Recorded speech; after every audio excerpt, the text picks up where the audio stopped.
and it's a fraught relationship, right? That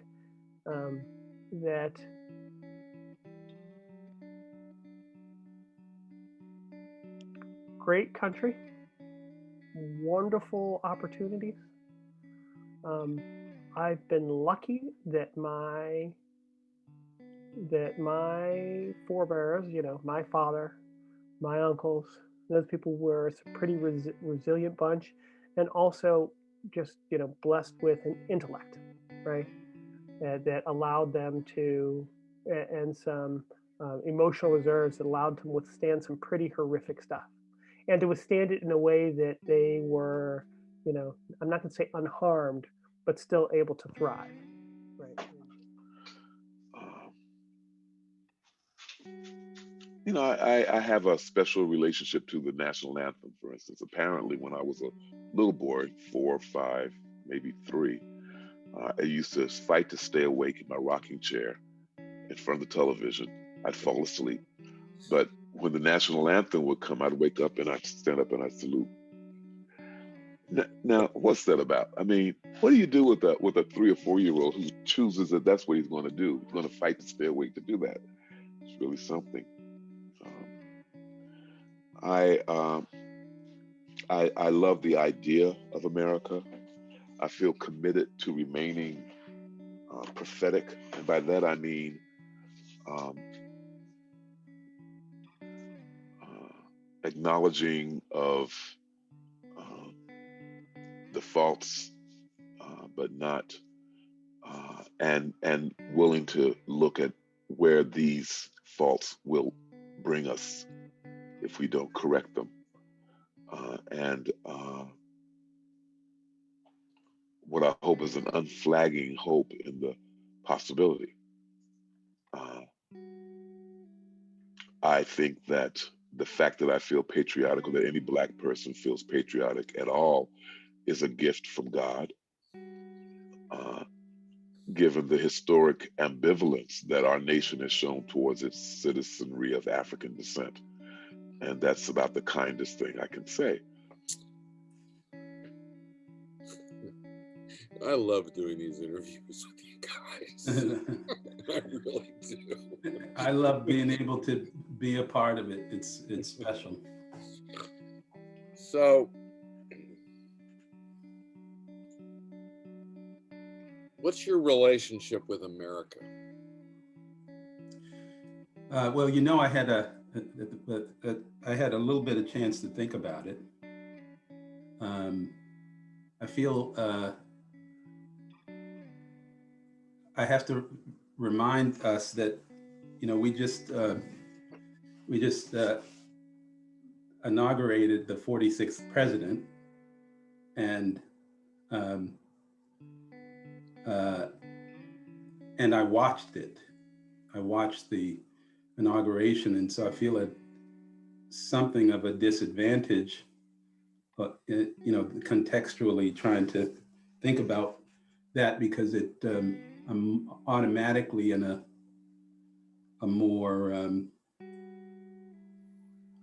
I might be biased about, or more optimistic or hopeful as a result. That if you watched any of it, it was pretty powerful experience. It always is, watching the inauguration of the presidential inauguration. This was an unusual one in so many ways, right? In the wake of the 2 weeks ago, a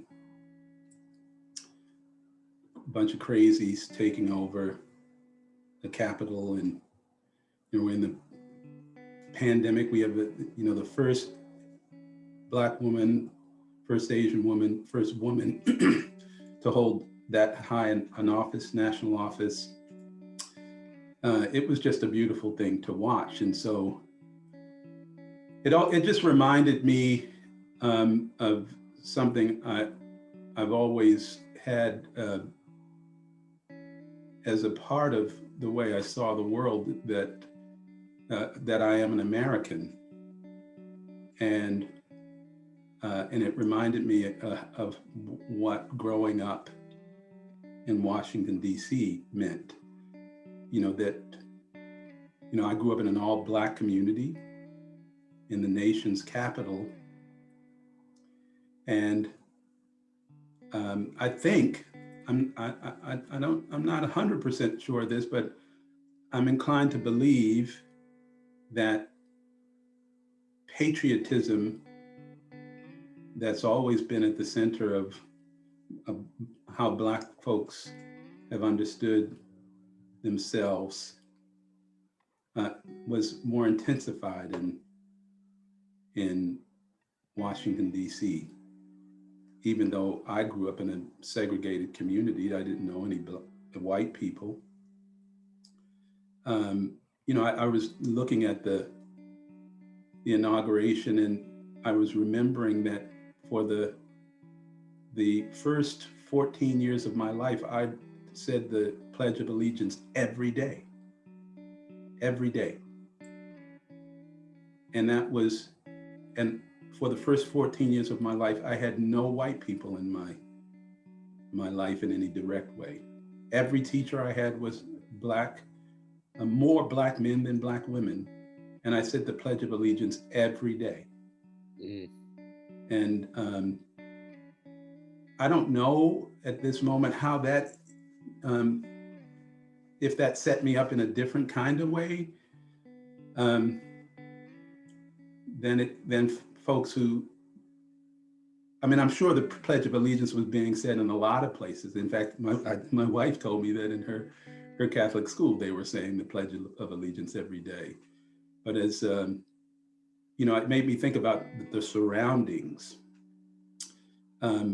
I didn't know anybody, I don't think, who wasn't patriotic in the sense who didn't think a lot about what it meant to be a Black man or a Black person in America. I used to feel proud, just kind of like one of those inborn prides, not unlike what, graduates of our prep school feel, in the presence of anyone else with the prep school. We just assume something, an assumed relationship to them and they to us, and I used to feel like when and I haven't done a great deal of traveling abroad, but that when people say you're American, that I recognize in them some envy and some admiration. And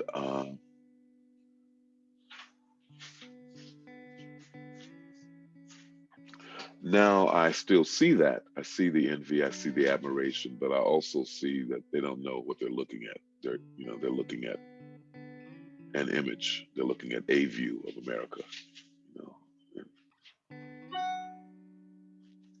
If I have time, or if it's an appropriate setting, I may engage with them to try to correct their misunderstanding of what America is and how America is. But usually I just say, okay, this is part of what it is that I have to, part of my burden. A lot of the thinking I've done over the last 25 years, and maybe particularly over the past 5, when I've spent way more time thinking about race and racism and how Black people have been treated in America, and including in my family. It felt pretty challenging today in particular. I'm thinking, and I didn't realize this stuff was behind me until earlier. So you've seen this before, Eric. This is my father, James Hawkins. I feel very emotional. I felt that way even watching the inauguration. Today you felt that? Yeah, watching the inauguration and thinking about, I saw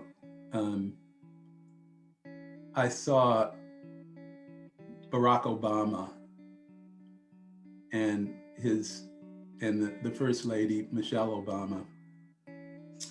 And it brought me back because I was thinking about this interview and thinking about being an American and being a Black American. It brought me back to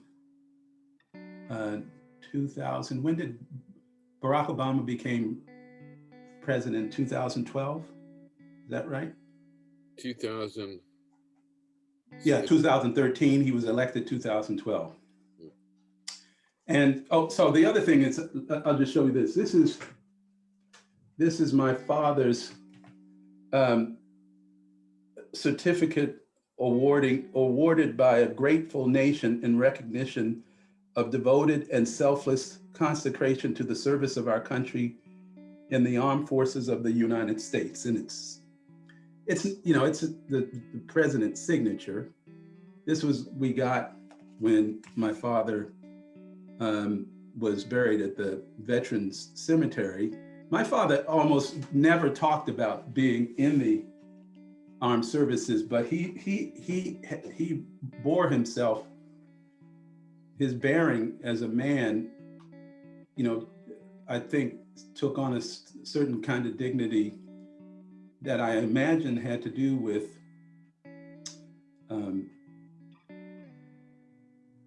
just the integrity and honor he felt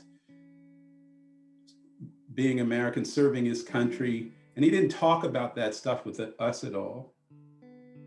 Did this and this and this to me. Yeah. Well, I had a conversation with a neighborhood kid, a kid who lived in my neighborhood, and had a conversation with him on Facebook maybe 3 or 4 months ago. And I thought he was engaging in a gaslighting conversation, but I was willing to acknowledge that maybe he just didn't understand. And the conversation was regarding whether or not Black people should support the Republican Party because Republicans freed the slaves. To which I wanted to respond, said, yes, and the parties have switched places since then. That when the Democrats decided to sign the Civil Rights Bill, that we knew we were going to lose the people who were essentially the Dixiecrats to the Republican Party, and that we were handing certain people over to the South who really just didn't want to abide by that. Now, I'm assuming that everybody knows that that's the history of America, and yet it's silly to assume. But it spawned a much larger conversation where he kept asking, said, why do you want to talk about race? When you talk about race, it makes racism persist. He said, my family are made up of immigrants too, and we just want to be Americans. And I said to him, I said, you know what? I absolutely agree with you. I just want to be Americans.